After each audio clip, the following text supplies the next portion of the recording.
What is up, everybody? This is your host, Patrick Coyne. Co-host, co-pilot, Javon Harrison in the building. Welcome back. And this is the Black Sheep Experience. Please like, subscribe, and give us a follow. If not, we're both going to sleep great tonight. Welcome to the show. What is up, Black Sheep Land? This is your host, Patrick Coyne, episode 3 with my brother. In Spanish, they say Trace, the co-pilot, Javon, your boy. And my other brother from another mother on the Indiana side of the border. Yes, sir. Introduce yourself, my brother. My name is Danny Chaille. Been rocking with these boys for the past couple years, so looking forward to talking to you guys. And just to give the listeners a little prerequisite to what today has been, we have been trying with Amazing Madeline and Coral to get this podcast up for the last hour. We've been at it since 6 a.m. this morning. It is now currently, let me check the garment I got from Fleet Feet Frank. It is 6:25 p.m. We are here. We love what we do, and we get a chance to help some people out. There's a lot going on in the world. Yeah, we were just pre-recording talking about this FTX thing. It's just the craziest thing I've ever seen in my life. Crypto, that's the hot commodity for the young folks. I consider myself still young, just turned 28, still young. Yeah, a lot of young investors are about this crypto action because multiple different reasons, right? I think my biggest reason is like the government, the feds, that can't take that from you, allegedly. I mean, if we're really going to get into it, the government... We said we'd never talk about government politics or religion on the podcast. We'll talk about Bitcoin. Just for the second, we'll talk about Bitcoin. The government trying to come in and standardize their own cryptocurrency is definitely either going to do one of two things to Bitcoin.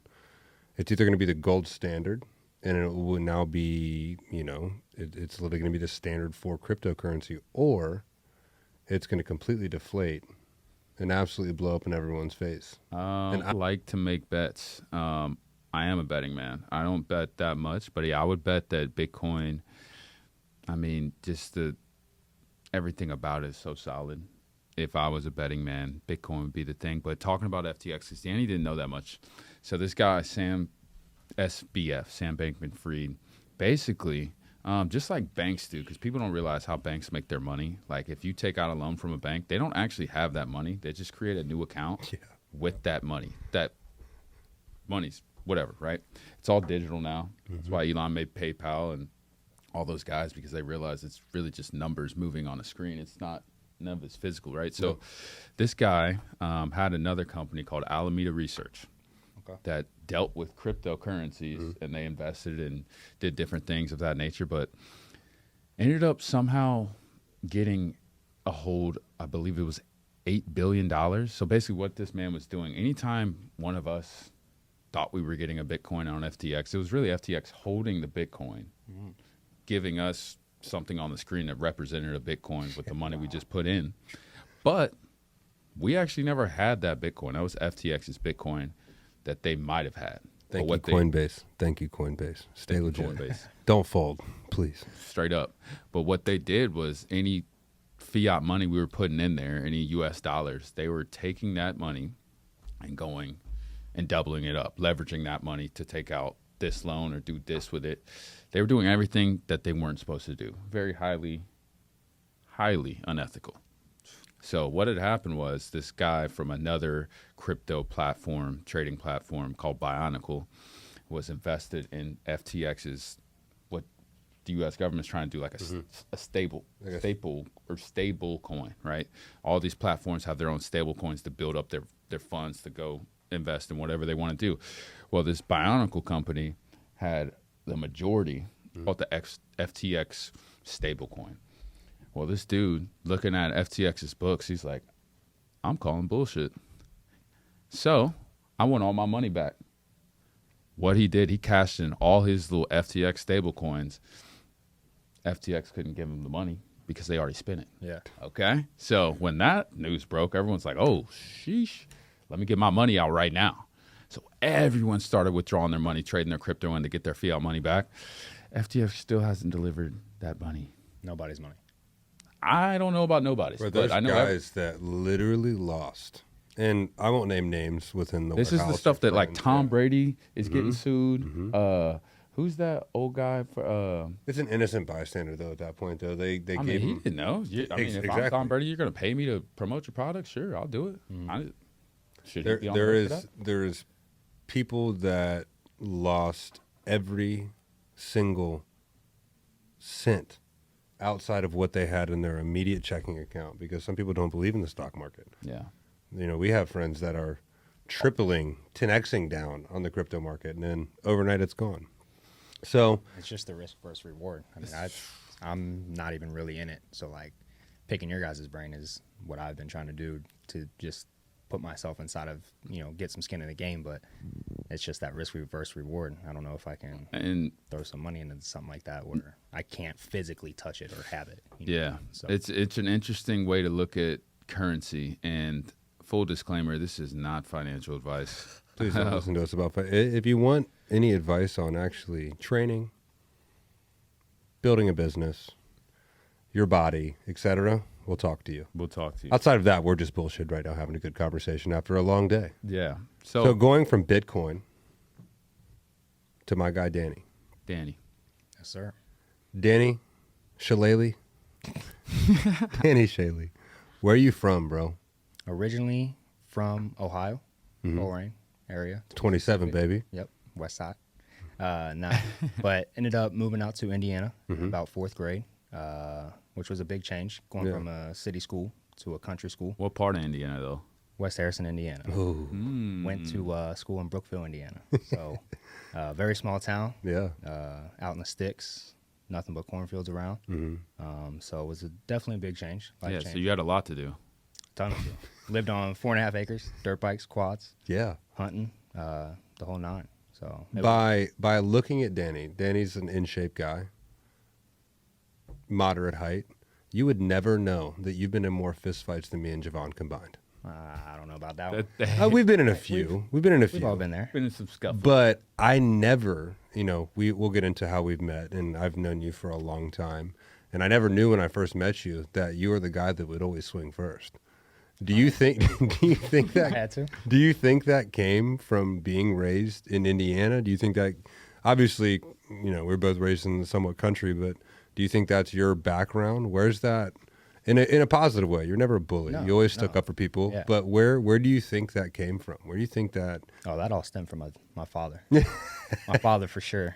Just taught me to grow up and, if someone's going to start something, if someone wants to be that guy that wants to act all big and bad when really he isn't, you got to take him out. Your little brother even takes after you, right? Your That's little what I'm brother saying, is man. stud too. Now, we're never going to start fights. We're never going to do Yep. anything like that. But if something arises and it's time to be that guy, it's time to pull that guy out. But, I'm the nicest person. I'm the most laid-back person. Agreed. But there's always that line. If you cross that line, it's time to throw some hands. You really are the most laid back person. True, and there's a story behind that. Obviously, you have to take beta blockers, Yep. right? And we'll talk about that. But even with your heart rate being lower than mine has been in my whole life, he's throwing haymakers. Throwing hands. Mine's at 165 when I'm about to throw a punch. Yeah. His is at 52. He's Hey, like, it slows me down. I can see every punch coming. No. so why'd you take beta blockers? So that kind of stems back from high school. Came out of the blue, was always well in shape, always played sports, soccer and basketball were my big two. One day, woke up, was running laps in gym class, got 2 laps around, and noticed something different. My breathing was like real deep and heavy. I could feel like my heart like beating out of my chest, and like I pulled my shirt up and I was like, man, this doesn't feel right. And you could literally see my chest beating out Wow. my skin. I was like, this isn't right. I've never felt anything like this. And over like those past couple weeks, I had been feeling like a sharp pain, like up in my trap area, like during like a game, like near the end. I'm like, man, this doesn't feel right. And told my parents, and my mom was like, maybe you're just not breathing right when you're running. I'm like, what? I ain't never heard of anything like that. So I kind of focused on it the next few weeks. And granted, I was at my brother's scrimmage basketball game. I was just, dribbling right under a hoop, just doing layups, wasn't running, wasn't doing anything crazy, and it did it again. It's like, man, my mom was there. I was like, Mom, you got to feel this. Like, this just doesn't feel right. And she was like, yeah, that's very like it's a very deep, heavy beat. And she could see the way I was breathing. She was like, all right, let's go to your family doctor. Well, went to the family doctor, listened to my heart. He told me he heard a heart murmur he's never heard before. sent me to Children's. What's a heart murmur? So heart murmur is essentially, I mean, I don't know the specific scientific details behind it, but essentially is when, when your heart's beating, you got an abnormal rhythm inside of that rhythm, and it kind of skips a beat, or it'll pause and then go back to the beats again. But I was kind of having the other end of it where I had tachycardia, so I was having too many beats too consistently, and as the beats were getting heavier and heavier, I was getting more abnormal rhythms that was coming consecutively. So I had 3, I believe they call them VTECs, with inside the heart rate, and they said if I was to have one more, I would went in the cardiac arrest. So stress test is pretty crazy, man. I did it, I can't remember, I want to say 2013 or 2012, 2011 is when it was, because I got the device put in July of 2011, which we'll talk about that. I'll get to that. But essentially, you're on a bike. They attach all these leads up to you. They put a little pulse meter on your forehead. Oh, like the Gatorade commercial. Exactly like that. Nice. No, but they essentially put a pulse meter on your forehead, kind of tape it up. It's not the most comfortable thing. And then they have like this big thing that wraps around your hips, attach you to all these computer systems. Well, as we all train people, we kind of can't really tell everybody's VO2 and all these different things. Well, they have all this stuff on the screen. So they have me blow into this system about 3 or 4 times, and I have to blow as hard as I can. And I got to hold it for anywhere 5 to 8 seconds. I'm like out of breath, blowing. So I do all this stuff to get your max VO2. So when you're on the bike and you're fatiguing out, they're like, no, you still got way more. We got to get you to this threshold. So the wattage goes up every minute or so, and as the wattage goes up, you got to keep your wattage up, or else it starts to get super hard and you can't keep the bike going. Right. So the first one I did, it was back in the day, and they had this gas. I don't remember what the gas was called, but I had a tube in my mouth that I'm breathing through the entire time. My nose is plugged, and they take the mouthpiece out. They put this other mouthpiece in that had this gas, and what this gas does is essentially not closes your lungs, but makes it harder for your lungs to expand and close. They're just torturing. Yeah, what is going on right now? Crazy. I've never had a VO2 max test. Have you? No. I mean, my Garmin watch. I mean, I don't really know. Yeah, though. It's not the truth. Yeah. Give you close. It's not that test. No. So going from essentially, that first stress test, they ended up realizing that my heart rate was 200 plus beats per minute. Jesus. All out of whack. I had like 3 doctors in the room, like 4 nurses, my mom and dad, just crying in the background, freaking out, like, what is going on with my child? But the craziest thing is I felt normal, like somewhat. Like I wasn't like feeling like I was gonna pass out. I felt like extremely exhausted. Like just a hard workout. Just a hard ass workout, man. And my eyes were a little blurry and like a little fluttery. But the only thing I really remember is just being very like light. Like my body just felt light. Was breathing heavy and everything, but all the questions that the doctors were answering me, I was answering them right on point, and they're like, yo, like, how are you even alive talking to us? Or like, not even alive, but like, how are you awake still talking to us? You've had a couple instances like that. Yeah, yep. Yeah. Unfortunately. We can laugh about it. We can laugh about it. There's definitely been some pain, but also some growth and some good things that have come out of it all. Let's get into that. So. I mean, one thing I can say, I've never had, knock on wood, never had anything wrong with the heart or the lungs or the brain other than, being dyslexic. A couple screws loose, but blessed, man. You're lucky. No doubt. A couple concussions and things like that. A couple little surgeries on the knee and collarbone. I know Javon has had even some deeper things like that in the hospital. So I think it takes a certain kind of human being to get out on the other side of that, look back at it, and be able to have a little dark humor about it. And I know I spend most of my time with you two. Yeah. So I've heard you guys be able to joke around the really serious things in your life, and it's definitely motivated me to, if I have something that's not that serious in my life, which isn't literally life or death, it's not that big of a deal. Yeah, it's okay. That's how I like to see things. If you take life too serious, man, it'll get you, right? Every time. So, you gotta have humor in that. Gotta have humor. And going back to Danny's story, he is an anomaly.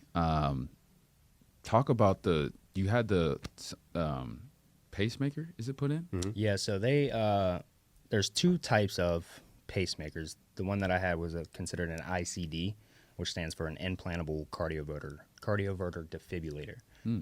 So I didn't have the pacemaker part, essentially. I had the port for it, but I didn't have the lead that was connected into it. I just had the defibrillator part. Gotcha. So that was just for, like, if my heart ever came and, beat out of whack, or essentially if it dropped too low of a heartbeat, or if it went too high above a heartbeat, it would shock my heart back. Gets your ass. Yeah. And how? And the first year I had it in, which I had to put it in July of 2011, fought with my parents. No, I'm not getting it put in. They're like, well, doctors were like, well, if you ever want to play sports again, we're putting it in for precautionary reasons in case anything does happen. So fought with them forever, and, luckily they, forced me to get it put in, because that first year, it was actually on New Year's Eve. Me and a couple of my buddies were playing video games, kind of just messing around. There's big quotations around video game. Yeah. That's what the kids call it now. I played. I say I had my fair share back in high school, and we were playing, but we were also horse playing. Like, as people were trying to finish a match, hitting them with pillows. Yep. And stuff. Now we're getting. Now we're done. My one boy, he was a bigger guy than me, and he played football and stuff. And he's like, "Boy, if you hit me one more time with that pillow, we're gonna fight." Sure enough, Wow. blast him right over the back of the head. He throws the controller down. We're running around the house. We run around the kitchen table a couple times. Dart down the hallway. Start wrestling around in my mom's room. Next thing you know, I'm like, yo, chill, chill, chill. I felt like the lead. It was fluttering super fast. I was like, whoa, I ain't never felt anything like this. So I was like, chill. And I kind of slipped off the bed, and I was on my knees at this point, and I was just trying to catch my breath. So I just put my head down on my hands, and I'm breathing. The next thing I know, I'm up on my feet, punching my friend in the stomach. He's like, yo, what'd you do that for? I'm like, you just hit me with the pillow, because we had those heavy memory foam pillows. Yeah. Oh shit. And I thought he just knocked the breath out of me. And he was like, dude, I didn't hit you. I'm like, yes, you did. He's like, no, I didn't. And I swear to God, dude, as soon as he said that, It shocks you onto your feet. I was like, oh, fuck. Like, maybe that was, my heart. Oh. No joke. Ears started buzzing, ringing. Whole body flushed, just felt like a huge flush go down my body. And my pants, it shocked me so hard that it brought me from my knees to my feet, punched my friend. My pants were literally on the opposite side of my head. Whoa. It felt like I literally climbed a telephone pole and touched the electric box. Shoo. Felt it go straight down my spine. I'll never forget it to this day. I don't mess around with electricity. Whoa. So you go from riding dirt bikes, growing up in the country, playing soccer, having to get a freaking heart catheter put in, or not a heart catheter, but a pacemaker put in. What's the gap between college and Black Sheep? Because when everyone has something going on in their life and they think they have it set and they think that's it and they think that's in stone, for me and Javon it was football. For you it was soccer. All of a sudden that doesn't happen, you obviously lose a sense of identity. We talk about it a lot on this show. How did you get from end of high school to wiping butts? Very good point. And wiping butts, I mean literally taking care of people in a hospital. Get your mind out of the gutter. I was a CNA now. Come on. Everyone's eyes. So junior year, so I had all that happen sophomore year, going into my junior year that summer. Ended up, 6 months after having the device and everything put in, I was back playing soccer, playing sports. So immediately got back on the soccer field. Unfortunately, went to a small school, didn't have the best coaches, didn't have the best teams, didn't play the best people, no scouts. Nothing like that. Parents were always busy working. I was always on the opposite side of town, or they were on the opposite side of town working, so I could never make it to showcases or anything like that. Plus, with having a heart condition, I was a red flag. A lot of coaches and colleges wouldn't take me to play soccer. So I kind of was loss of identity. Sports was always my life. So I was like, all right, well, when I was in the hospital for all this, they made me feel at home, they made me feel safe and all these things. And I was like, all right, well, maybe nursing or something might be down that road. So, you're a smart guy. Yeah. Could've done it. Junior year, ended up taking a vocational class. So I would go to high school for half the day and then go to a vocational school for nursing. Was dating a girl that went with me there. And we ended up breaking up that junior year. So senior year comes around. She was going to it, and I'm like, fuck that.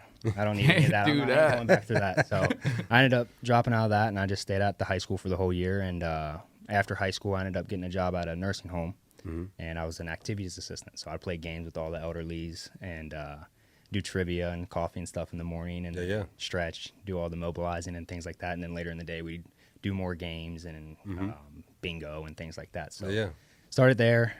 They actually paid for me to go to school. I think it was a month or 2 month course. Paid me to go get my CNA license. Really? Yeah. I didn't know that. Yeah. So ended up getting my CNA license. I had to continue to work there for 6 more months. And then after that, I ended up going to Mercy West and working as a CNA on the progressive care unit. Nice. And, you know, it was cool. You know, I loved and I enjoyed helping people. Right. But I just didn't like seeing people sick and upset all the time. I was in the hospital myself just as much. So I was like, I got to get away from like this scene. It's just nothing's positive out of it. It's all negative. It's all just people sick, upset, just yelling at you, and I'm trying to help you. You know what I mean? So Right. I was like, how can I still help people but get to the other side of the spectrum before they get to this point? I want to be able to help.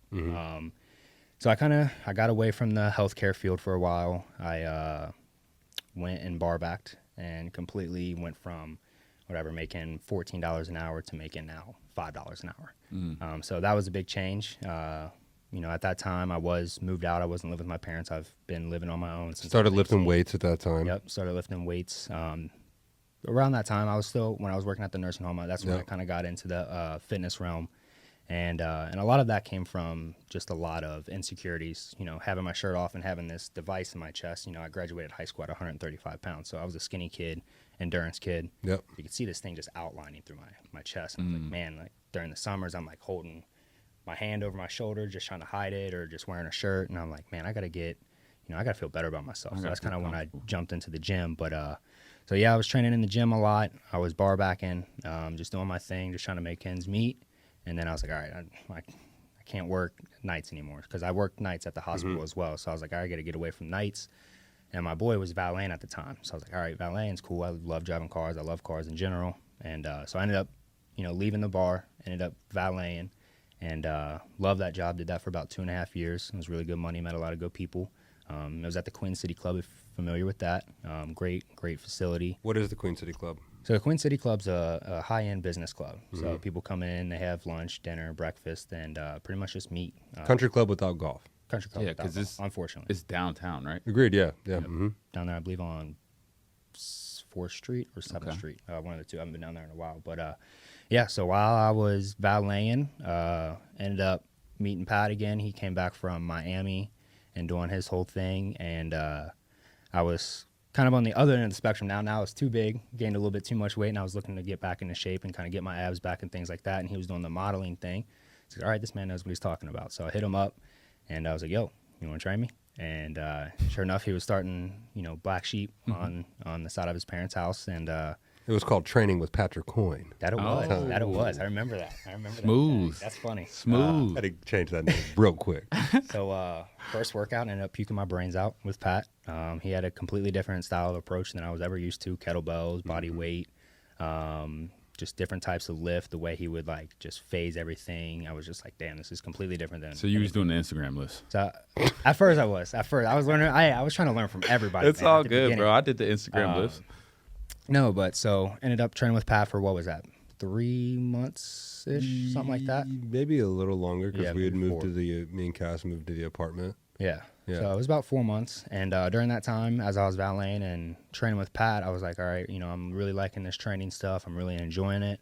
So I was like, I'll get my training license. And so kind of backtracking a little bit, I kind of started that class when I transitioned. I made a move down to Florida. I thought that would be a good idea. Was down there for a year, ended up moving back. And Same. when I moved down to Florida, yeah, all the stuff with training and doing the course and everything got, you know, it was on the back burner. I was trying to make ends meet. I was trying to find a place. I was trying to find a job. So kind of pushed that to the side. So when I was back training with Pat, I kind of indulged myself back into the book and things like that. And I was like, all right, I really want to kind of, you know, full dive into this. So Pat said he was starting this thing called Black Sheep when it was nothing. And I was like, dang, that's a cool name. He was like, yeah, I'm training athletes. And I was like, it'd be pretty interesting. You know, I thought I'd just be working at Planet Fitness, LA Fitness, just training the gym pop. And I was like, let's see what this is about. And I was like, yo, Pat, you know, could I stop by for a session and watch? He was like, yeah, no problem, man. I'd love your help. And sure enough, I came the first day, and I don't think I ever left. I just kept coming back, and you're like, yo, I can't pay you or anything. You know, I enjoy your help. I love you being around here and learning and things like that. But, you know, can't pay you or anything. But, you know, I enjoy your company. And Stick around. Stick around, man. You know, ride it out. And so I just believed everything Pat was saying, you know, really, you know, just my intuition felt very, very high. And the things that he was, like, teaching these athletes, I'm like, why is no coach? ever taught me things like this. Like the basic stuff, like simple, like don't strike on your heel when you're running, run on the balls of your feet. You know, when you stop, you got to decelerate this way. So just like simple little tips and tricks. I was just like, why has no one ever taught me these things? Like if I would have learned these things back like in middle school, even junior high, like it would have been a wrap. Cheat codes, baby. Yeah, I would have been a completely different athlete. But so I really seen the drive that it gave me and that it gave the kids that power training. I was like, well, Cincinnati has nothing like this. Like this could be something that we could stamp. Now let's paint this picture too, because thank you for everything you shared so far. And I think that one thing that I think the three of us share as he's sharing his story is we all have that curiosity about it. It's one thing Kobe Bryant talked about that stuck with me. Is like you have to be curious in life. You were very curious, training athletes, helping other people. And it led you to where we're at now, and painting the picture of where this was started. True. Yeah, side of the parents' house when Danny started. We were out of P3. You were out of P3. I had 5 athletes at the time. Okay, And then We you were were at the- just starting with that basketball. Ohio champion. Oh, Yeah. So right, I had right. No, you were there a little before that. A little You bit were there before in the that, yeah. spring. We started that in the summer. Yeah, I moved there my 25th birthday. Yes, I was cutting the nets down around the barn. that's right. Now the barn, Yeah. beautiful place. Yeah, paint the picture of the barn. What was the barn like? Man, the barn was Humble beginnings. Just nasty. so humble beginnings, man. But like I didn't know any better. You know what I mean? Me neither. It was the shit to me. Yeah, I mean, it was awesome to me. But you know, once the athletes started moving around, so the barn essentially you pulled into this place. There was a facility on the front left hand side, and you go to the back. We're in the very back corner of the barn, and It was a legitimate barn. it was a barn. Legit. It was red. Like It there was literally a red boats barn. on one half of it Yep. with a big sliding door, and the other half was ours. The roof didn't touch. Nope. We had snow and rain coming through when we were training. There Yes. was one light bulb. There was No AC. no toilet or running water Yeah. or heat or AC. Yeah, We no had about bathroom. 15 different strips of turf was so laid out different ways on the ground. So Hit yeah, the we'd wrong be cut, your leg just goes on the concrete under the turf. gone. Youch. But we made it work. Yeah. We didn't have any injured athletes out of that turf area. Somehow. Athletes made good progress, you know, from what we knew at the time, and you know, just built on that from there on then to where we're at now. So And I think one of the things about the barn, and even before the barn and things of that nature, I think the thing that made that work was just your commitment to coaching. 100%. You know what I mean? Because we talk about this all the time. This is like you can have the best program ever, the most well thought out, well organized, most prepared you can ever be, right? But if you aren't willing to sell out on the coaching aspect, got to. you ain't gonna get nowhere. It's human connection. It's human. It's the same connection because you were my client, which is crazy to say now, right? Because I learned from you. So it's the biggest thing for me. Every person that walks in the gym is there has to be an initial human connection. It's why we shake the hand. It's why we say hello. It's why we say, "How was your day?" It's why you give a compliment and you go, "Well, I like your shoes or your hat or this or that." It's the immediate connection. That wall comes down, and now you trust me at least enough to let your guard down. Yep. To go, all right, just listen to me. I'm going to get you where you need to be. I got the blueprint. Just show up.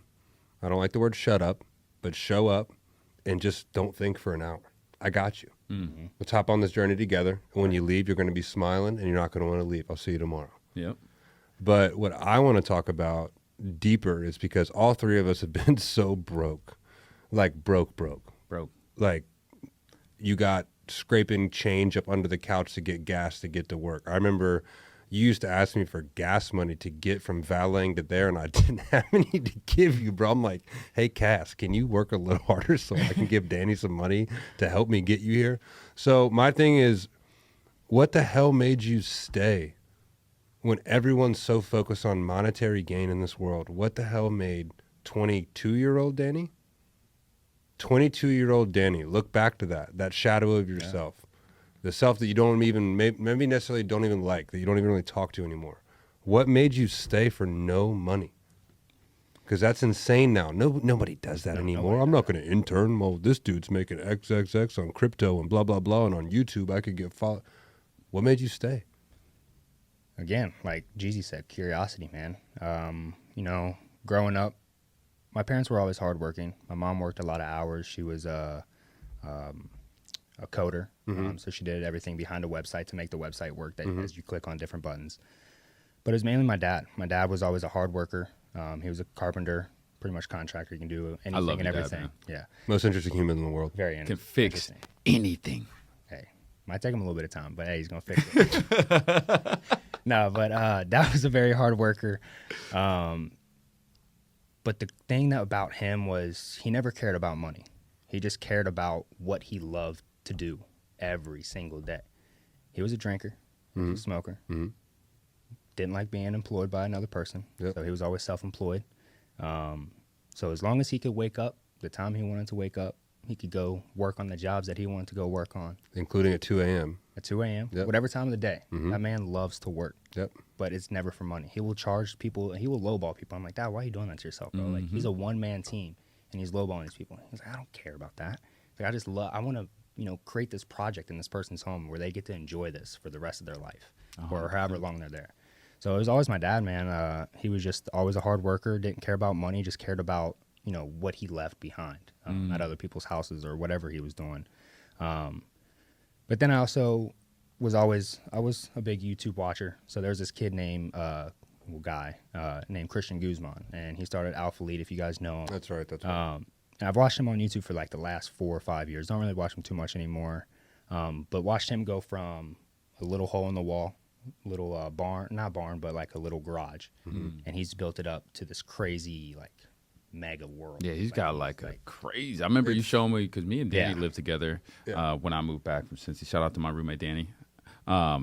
Yeah, he has a fascinating journey too. Very fascinating. So I was just like, and he always did it with his friends, and I was like, man, Now we're talking. like if anybody would ever give me this opportunity to build something and like just watch it build and like make an impact in the community, like I'm Not just there, watch it, Danny. You're an integral part. Oh. You're a pillar. for sure. A Yeah. $1,000,000%. But I was like, at that time, I was like, if anybody would give me this opportunity, I'm gonna run with it. Mm-hmm. And sure enough, it just worked out that way as Pat was moving back. I didn't know he was gonna start anything like this, but when he told me he was starting Black Sheep and he was doing this and how faithful and loyal he was being to me, like I've always been a loyal person. I've never like crossed anyone's back. So like I was just like, yo, he's giving me this opportunity. I'm going to run with it. I'm going to make the most out of it as I can. And, he's never crossed on me. I've never crossed on him. It's been nothing but love and loyalty and just compassion and love, honestly. And I think like it's understated. We don't sell it well enough, but like I think that calls you from Oh, a spiritual absolutely. level, Oh my right? God. And to make life full circle, because it always comes full circle when you pay attention. This man, as we said, went from valeting cars, not being able to get to the gym, the people you were valeting at Queen City Club, Yeah. right? Yeah. Talk about it. No, it's crazy, man. So literally valeting cars and doing events for these high-end people, I was driving Movers. yeah, some movers in the city. And, I wasn't driving the best car. I had a nice car. I will say that. Nissan. A Nissan, yeah. I had the Nissan Altima at the time. Foreign, baby, foreign. Yep. But it's just crazy. Going from the lifestyle that I grew up having, I didn't have the best childhood.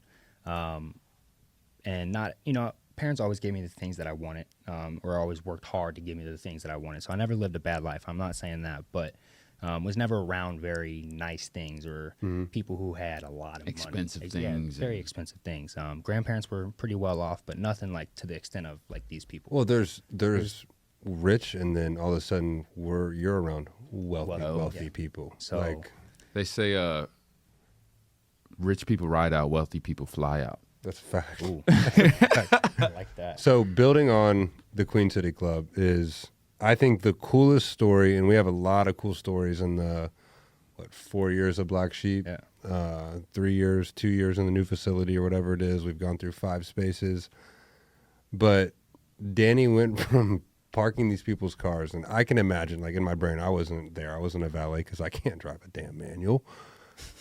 But like someone getting out and like just like throwing the keys in Danny's face, like, "Hey, park Porsche this, 911, bitch." Like, yeah, G-Wagon. take it. Danny is now friends,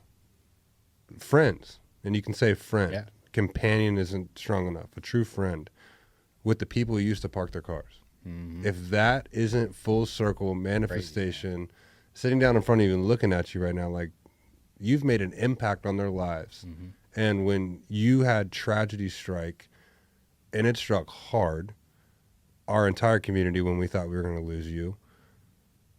The fact that those people were the first people to come to your back, along with me and Javon and the rest of the team, to have your back, that they didn't even remember that you parked their car. Mm-hmm.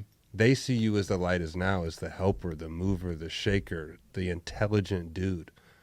What's that feel like? I mean, dude, forever grateful.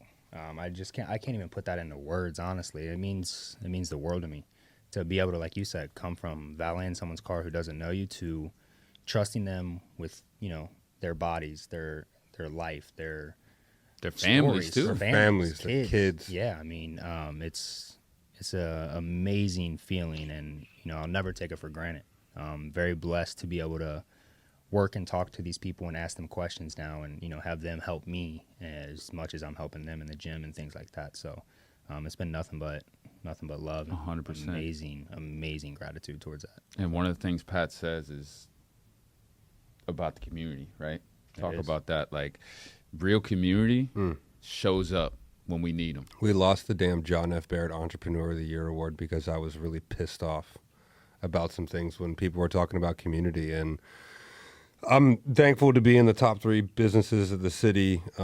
We all are, and we all 3 work for the same business. Unfortunately, there was a lot of death and tragedy at the time where we got, the nomination for the best business in the city, the best entrepreneurs in the city. And I lost my barber to suicide. A very good friend of mine now, was that 3 months ago? Actually, across from the first gym I was at, I had a dude walk in with a cut.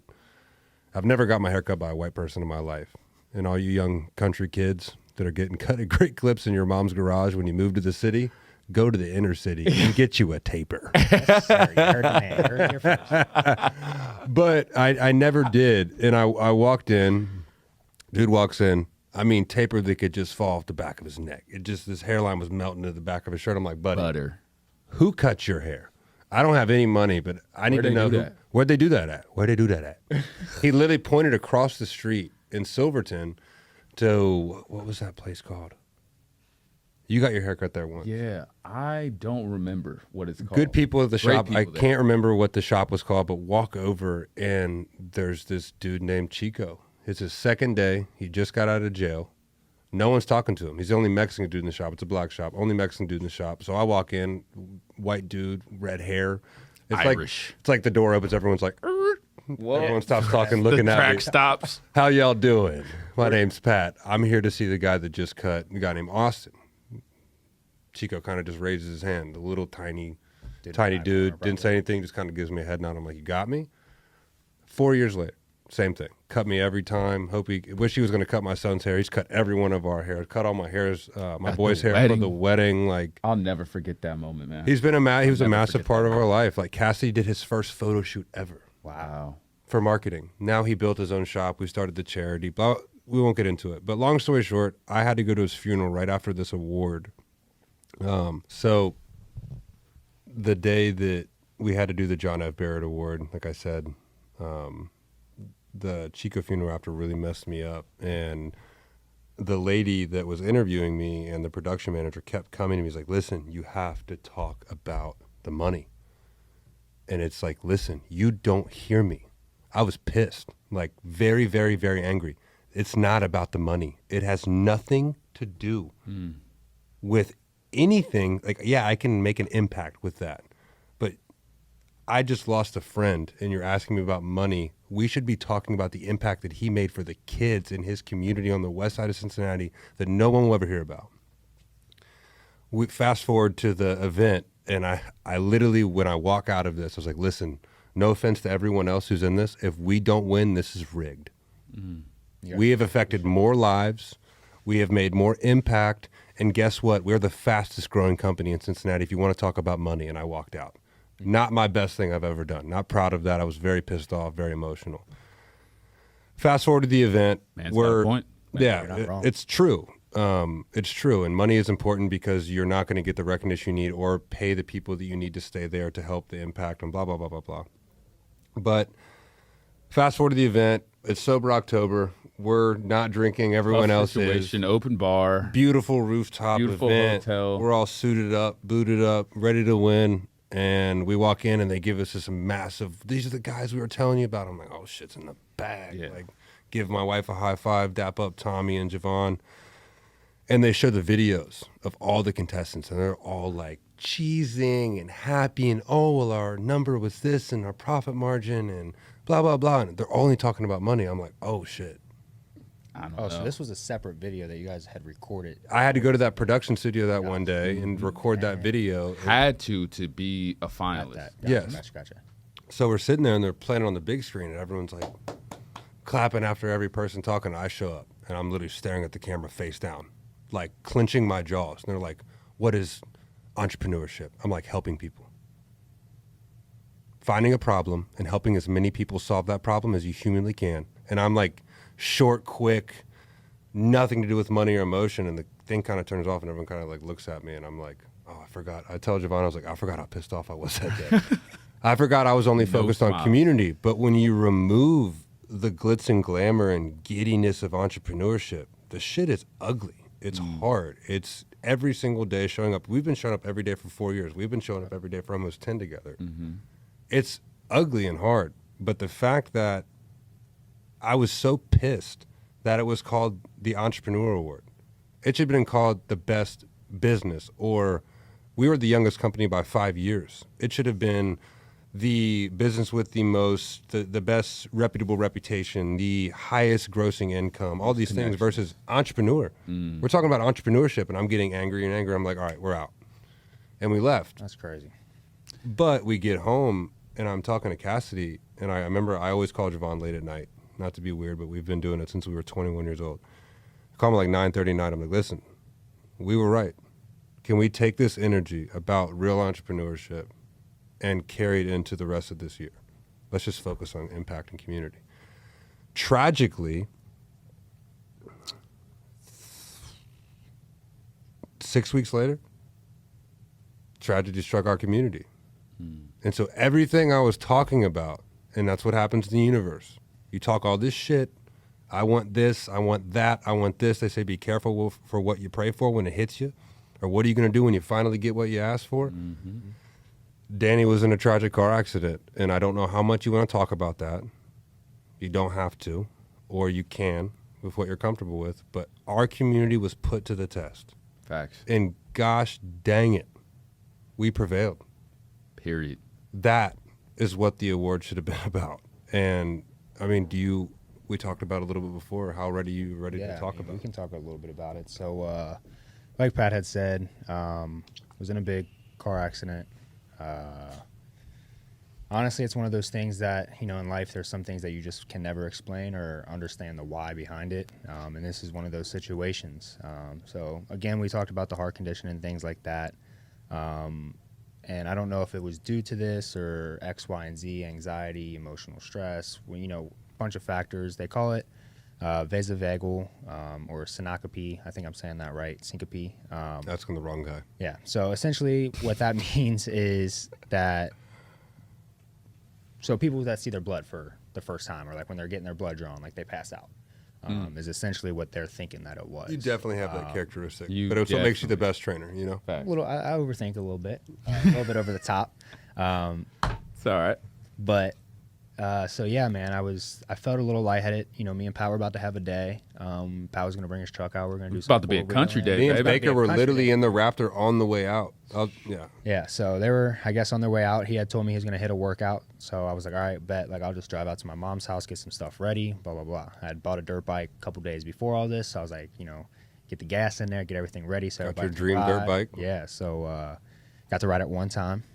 So anyway, I'm driving out to my mom's. I'm about 5 minutes from my mom's house, and I start to feel lightheaded. Hands get all like clammy and things like that. And I'm like, I don't feel right. And there's a little pull off on the side of the road. It's a little highway, Highway 52. It's on a one lane road, and that was kind of like the last thing I remember. I don't remember any series of events prior that morning. I just remember those couple thoughts that I had before the accident, and before I could get to that point, I ended up blacking out. And as I blacked out, I crossed the double yellow and ended up hitting another guy head on, unfortunately. And he is okay. He is okay. Yep. Good. He is Good. alive. He's surviving. He's healing well. But yeah, man, that was a day that changed my life forever, my perspective forever. Ended up doing some serious damage to myself. The seatbelt saved my life. Wear your damn seatbelt. Yeah, wear your people. seatbelt for real.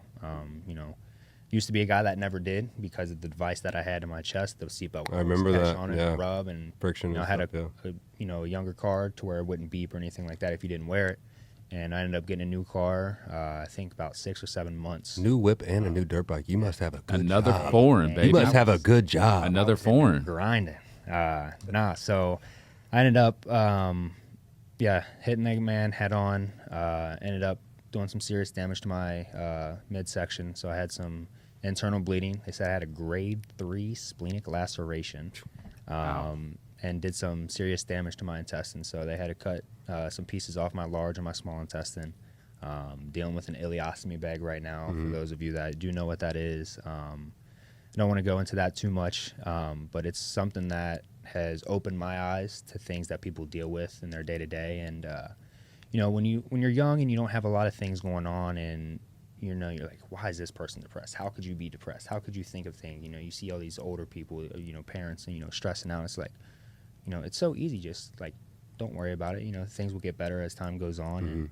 But when you're actually in it and it's you, it's a completely different stake at hand. So I really understand the depression part of it, the anxiety, the what ifs, the whys, asking all these questions for yourself. The FOMO. The FOMO, not being able to do the things that you've always been able to do your entire life. I've always been a dude that's been able to get up, go, do a backflip, go ride dirt bikes, go jump off a cliff, whatever it is, I was down. I'm an adventurous person, and to be now cooped up for, what is it now, 15 weeks of being down, of not doing anything.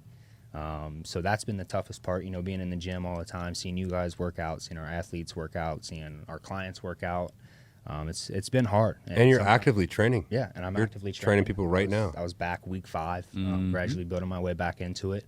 Was in the hospital for a week after the accident. Had a lot of healing to do. I couldn't walk.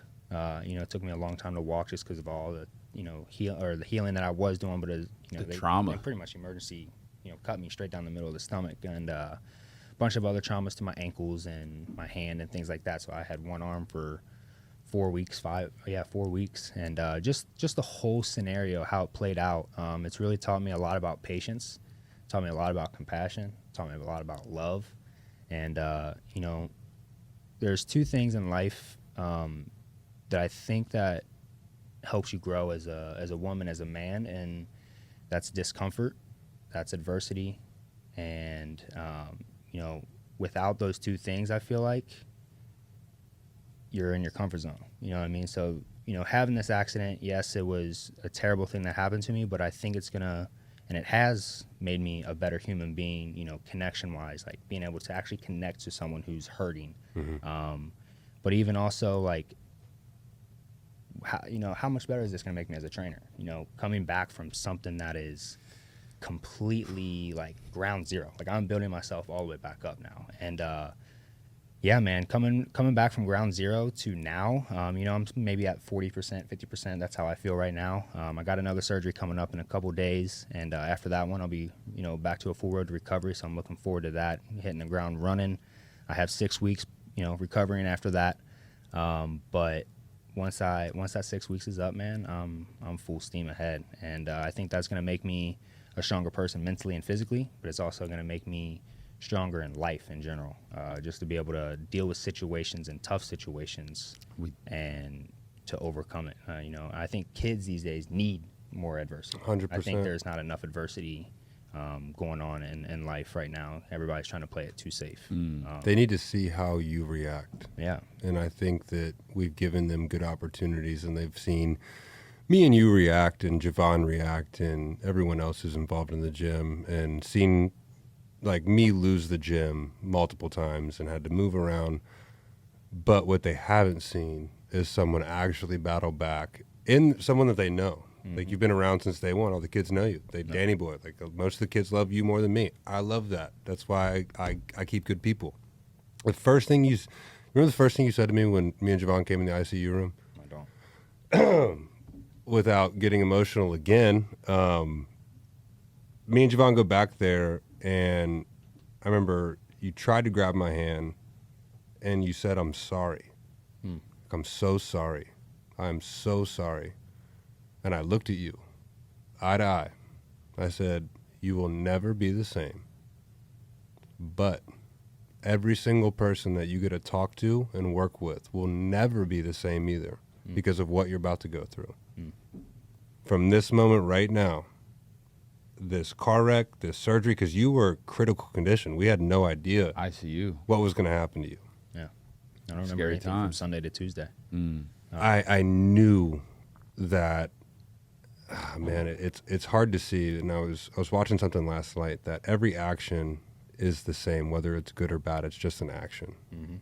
It's just it's another thing on the totem pole. For you to realize that eventually that was just going to be another step in your journey, that eventually you will be able to help people with, even if it's someone that's uncomfortable with a colostomy bag, if it's someone that's uncomfortable getting out of a surgery bed, you are now a human being that you would have never been before. Because we know you overthink things. It's what makes you a great trainer. But now you realize that the people that we really do get to work with, especially the kids that are so terrified to work out, to be real with themselves. I can tell them my experience from where I'm at, but you can say, listen, I thought I lost it all, and now I literally am someone that I didn't think I could be because of the struggle that I went through. Yep. Javon has the same story. I don't have that story, right? I've been through different things, but not a true, like, I'm about to die. I could potentially die right here. Yeah. I think selfishly, and I would never say it needed to happen to you, but I don't think it could have happened to a better person. Both of you. I don't think I would have made it out on the other end. I don't know if I would have. And you two did. And now it's your turn to literally pass that energy on to the next person. It's, On that note, the most powerful thing I've ever been a part of. And I get to see both. I've been here for both of my friends' recoveries. Yeah. And I'm on the outside, and I'm always trying to externally motivate and shit. But at the same time, you guys don't realize it's your steps every single day that kept me going to motivate me to do things that I never thought was possible. But coming back to what we've been talking about, community, man. That's it. Like, you guys coming to the, hospital every day, coming to your mom's house to, just check up on me. Shout out to Mama Coyne. Yeah, shout Shout out to Mama Coyne, out. big time. And Sarah Coyne. And Sarah, Big everybody, time. man. But it was just crazy, man. And there's two ways you can look at life. You can either look at it negatively or you can look at it positively. the duality. The duality is crazy. And I've always been the type to, like, I'm not going to sit here and moan. Life's not going to get better if I do that. I might as well look at the positive route and, try to see something good in it. And, that's just the route I've always taken. I've never had really adversity in sports like kind of you guys have. I've had more life adversity, always health issues. And that's a hard thing to come back from. That's a hard thing to deal with. You have your bad days, you have your good days, you have your whys, your what ifs. Like, there's just so much mental that goes into it. And, like, still right now, like, I have nights where I'm going to sleep and I have those terrible thoughts that cross my mind. And it's like, but then the next morning comes around, it's like, all right, it's a new day.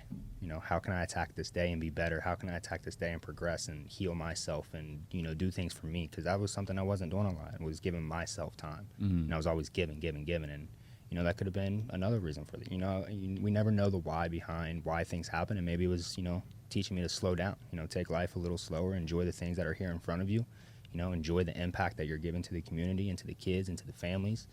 And it definitely opened my mind for the impact. That is one huge thing that, like, I'm here to give back. 1,000,000%. It's always, me and Pat talk about this, everything that happens to us is the best and worst thing that could ever happen. At the same time. Yep. Right? It sucked that you had to go through that physical pain, but you've turned into a new person. And the pain I went through with my car accident and the pain you went through with other things and the pain we've all been through with relationships and different things like that, it's the worst but best thing that can happen. As we talk about, you can only grow through discomfort, through adversity. And we will never reach our final form. We'll never reach our full potential if we don't go through those things, if we run from it. Have to. And it's always going to come back. That's what karma is. You got to face that. You got to pass that test. Because if you don't, it's going to come right back. You're going to be in that same loop. The same hamster. And after you're on the other side of it, and this is crazy for people that, I don't want to say you don't push yourselves, and we're getting ready to wrap up the show, but every single time us three have been through crazy stuff together, me and Javon, insane stuff together, my wife and I. Whenever I'm on the other side of it, I miss that struggle. As crazy as that sounds, that process. And I think all of us are very guilty of it. We hit a huge milestone monetarily yesterday that me and Javon never thought we'd hit. Me and Danny never thought we'd hit. I journal free conscious. I completely free flow in my journal. And the last thing I wrote was slow down. The last thing that I wrote. And I read it this morning again. I'm like, why did I write that? What headspace was I in? I always get to a point and automatically look back and miss and crave the emotion that it took to get to that place. And I think we could all do a much better job of really, really, really slowing down, because when you get there, it's never what you think. Shit. You get there and you're like, damn it, it doesn't feel like I thought it would. I thought it would feel different. But what felt good is being with my brothers every day. The process. Working with my wife. Changing kids' lives every day. Training professional athletes. A good meal. A good walk. A good hike. Like, those things make me feel better. It's the little things. It's the little tiny things. So as we wrap the podcast up, let's always remember that we're always going to want to go back to the good times. We're always going to want to go back to the, man, do you remember the barn? Yep. What did I always talk about? One day we're going to blah, blah, blah. One day we're here. I miss the barn. Yeah, I do too. So It's completely different. let's make a promise to each other outside of here, because when you get there, it's never what you think. Nope. Let's just slow down right here, right now. It's good right now. right now. It's good Right right now. Right now. And with that being said, baby, Black Sheep taking over.